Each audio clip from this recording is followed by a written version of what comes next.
पंकज बोला बोला मेहरा वाली मैया की बजरंग रिकॉर्डिंग स्टूडियो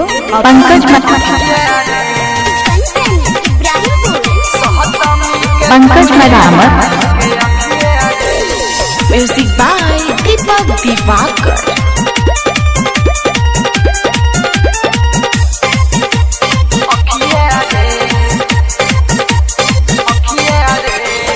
सहतमी के खुली माई के अखिया रे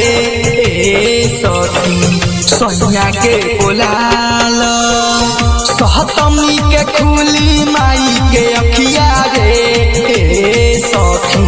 सोनिया के बोलाल। डोलिया सजाल सखिया माँ के बोलाल। डोलिया सजाल सखिया माँ के सजलदार बहार सखी मैया के सोनिया के बोलाल। सहतमी के खुली माई के अखिया रे सोनिया के बोलाल। सोनिया के बोलाल। मिक्स बाय दीपक दिवाकर। पंकज मरामत एक हाथ शोभे त्रिशूल दूजा तलवार हो। एक हाथ शोभे त्रिशूल दूजा तलवार हो। दूजा तलवार हो। एक हाथ शोभे त्रिशूल दूजा तलवार हो।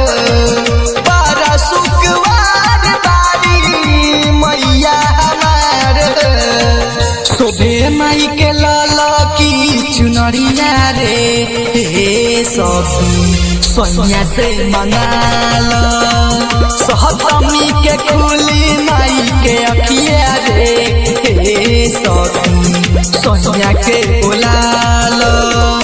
दियरी सजाल सखी भसुर के बोलाल। दियरी सजाल सखी ससुर के बोलाल। सजलदार बहार सखी मैया के सोनिया के बोलाल।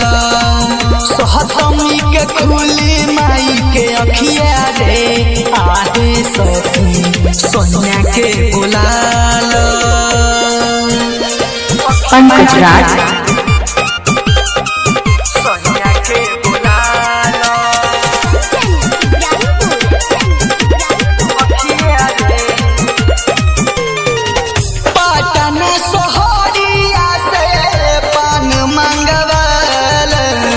बड़ा सोहरिया से फूल मंगवाल। फूल मंगवाल। पटना सोहरिया से पान मंगवाल। छपरा सोहरिया से फूल मंगवाल। लिह मंगवाई से नूरपुरिया रे आहे सोनिया के बोलाल। सहतमी के खुली माई के अखिया रे आहे सोनिया के बोलाल। पंकज राज सखी देवरा के बोलाल। दुआरा सजाल सखी ननदी के बोलाल। सजलदार बहार सखी मैया के आहे सोनिया के बोलाल। सहतमी के खुली माई के अखिया रे आहे सोनिया के बोलाल। पंकज मिक्स बाय दीपक दिवाकर। पंकज मरामत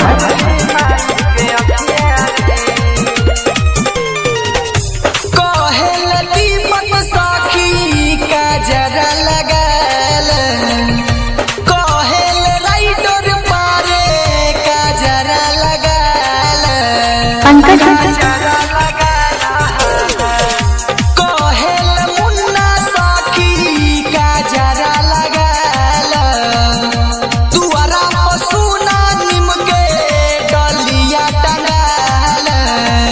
ऋतिक कहे लागी ना नजरिया रे आहे सखी सोनिया के बुलालो सहतमी के खुली माई के अखिया रे आहे सखी सोनिया के बुलालो सभे के जुटालो ये सखी जयकारा लगालो सभे के जुटालो जयकारा लगालो होके फिर भारी मैया दुआरिया है आहे सखी सोनिया के बुलालो सहतमी के खुली माई के अखिया है आहे सखी सोनिया के बुलालो पंकज मरामत रिकॉर्डिंग स्टूडियो